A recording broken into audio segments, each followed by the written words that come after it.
Hey guys, Sarge here. I have the Smith & Wesson Shield chambered in 45 ACP, and I have the range review for you guys today. What I recently did is I took this pistol with me to one of the courses that I was teaching, and as soon as the course got done, I went and grabbed this out of my Condition 1 case, and I did a review for it, and I did it in front of everyone who was up there at the range. They can comment on the YouTube video or whatever. Just to say, yep, I was there. It was a one-time film. It wasn't 150. So, okay, some people don't do that. So with this, we had no issues with it. I did have a couple students who had never shot it before, just because I wanted their input, right? Because I've been shooting it a lot. So I wanted their input as to how they feel never shooting it. How were their impressions of it? I had no negative comments from them on this pistol at all. We all shot it exceptionally well. The pistol was fantastic. I did have one of them say that he was surprised that it was 45, chambered in 45, because it felt identical to a 9mm shield in shooting. So I will say that towards Smith & Wesson is they definitely got the recipe right on this. You do not know that you're shooting a 45 ACP cartridge out of this pistol. It handles it very well, and you're not sacrificing too much. This is slightly bigger than the 9mm shield, but just as concealable.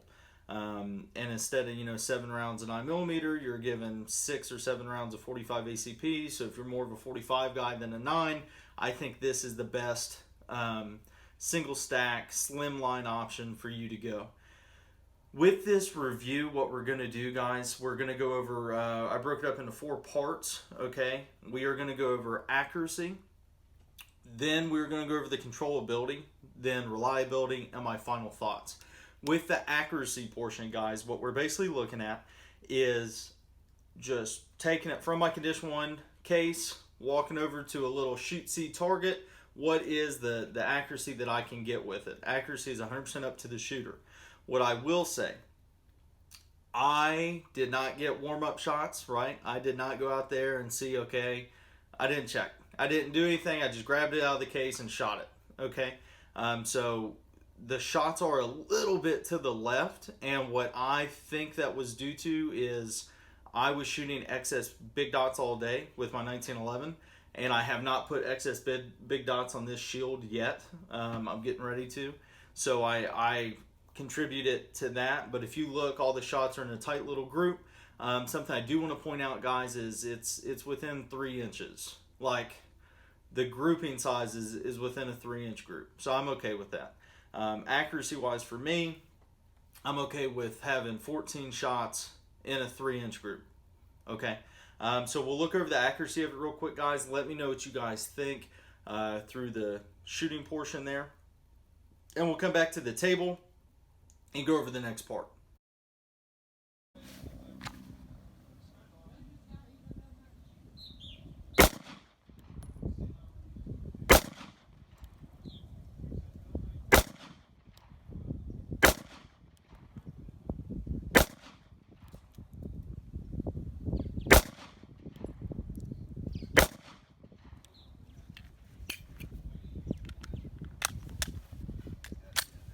Alright guys, that was the first 7 shots.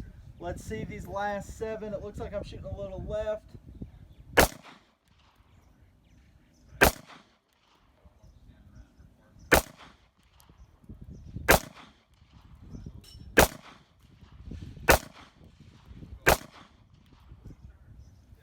Alright guys, hey, so that was 14 shots.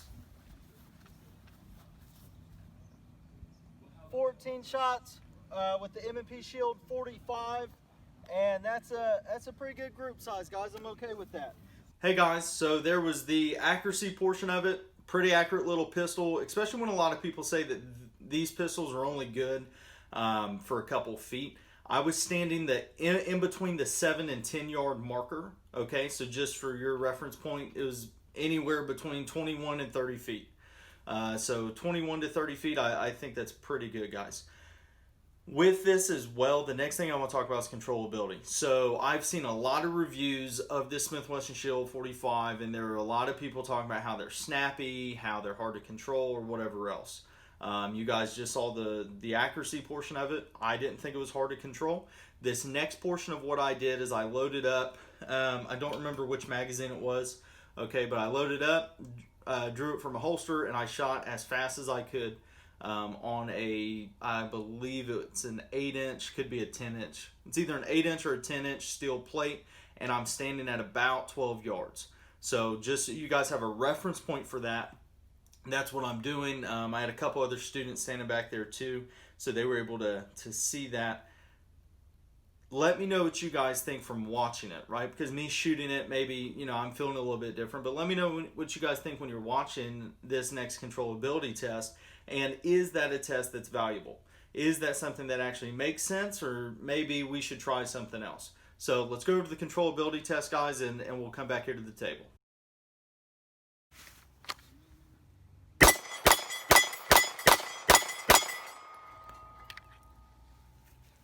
Shield 45, I think it's pretty good, guys. All right, guys, next thing we're going to be going over is reliability. Now, reliability is not something that I can tell you after one range trip, unless it was a horrible range trip, right? Like if it was, I shot through 200 rounds and every single magazine had an issue, yeah, I could tell that. But I really think reliability should be done after every 1,000 rounds. So after every 1,000 rounds, you report back on, hey, or is there any unnecessary wear and tear on the pistol? Were there any malfunctions? Stuff like that. I think that's where those reliability factors go into it. What I will tell you is this pistol has never had any type of a malfunction, and I don't see that happening at all. But I have two shields. I have a Shield 9mm and then this one, and the Shield pistols are tanks. So no reliability issues for me. But I properly take care of my pistols. I make sure they're clean. I clean my magazines. So I think that kind of plays a large part into it. I also put quality ammunition into it. But I've had no issues with reliability. And when we talk about reliability, those are some of the things that maybe we need to think about. When individuals do reviews and they say, oh, this pistol's reliable. Well, how many rounds have they shot through it? How long have they had it? Because what I would hate to say is I shoot this pistol once every 6 months and I shoot it 50 times and I tell you it's reliable. But when it gets to the 500 round marker, something's messing up in the gun or something like that, but I don't know it because I haven't been there yet. What I will tell you is we are over 1,000 rounds in this pistol and no issues. Okay, so on the reliability side, I would most definitely say the Smith & Wesson Shield, the whole lineup is reliable. I'd have no issues of taking the Smith & Wesson Shield out of the box and trusting that it would work after doing a proper functions check. So yeah, no issues with the Smith & Wesson Shield, especially with this one on the reliability side. Here's a last little shooting video that I did just so you guys can see me working through a couple of the different size steel targets. Again, I'm standing, I believe I was at the 12-yard marker. So I'm shooting different size targets. I'm doing it a little bit, moving quicker, doing a little transition. Okay, it's not like 0.25 of a second quick, but I'm not, standing there for 10 seconds on each target. So take a look at that, guys, and then we'll get over to the next part.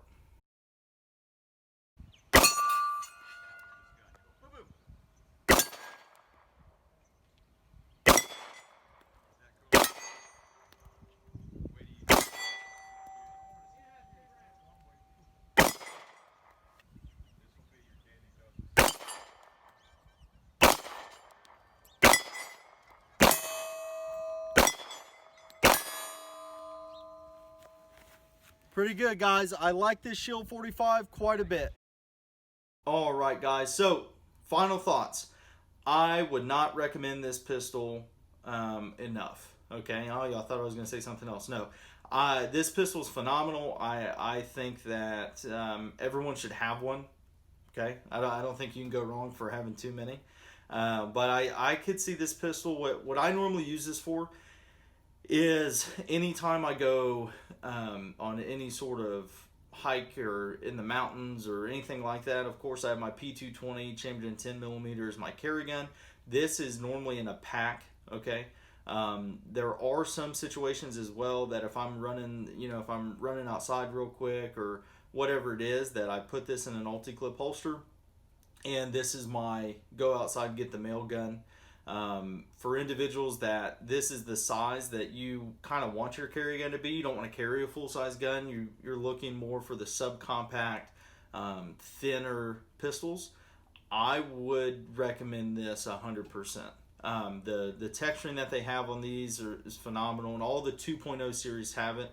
But I really think the way that they were able to turn the 45 ACP pistol into shooting like a 9mm is pretty phenomenal. So I cannot recommend this pistol enough. I highly recommend you guys go and check it out. And I mean, I'll tell you, I bought this pistol without shooting it.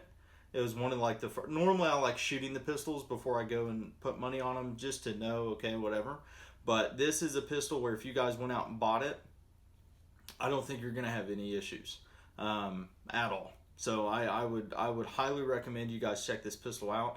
Let me know down in the comments if you guys have experience with the Shield 45, and if they differ from me or if they're on the same side as me, whatever, right? But we have a little discussion on those, and let me know if you guys did any modifications to it. This is all stock. I haven't changed anything out on it. What I am looking at doing is changing out the sights to XS big dots, but that's it.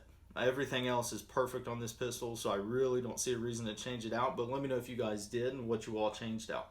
As always, guys, stay tuned for more. Sarge out.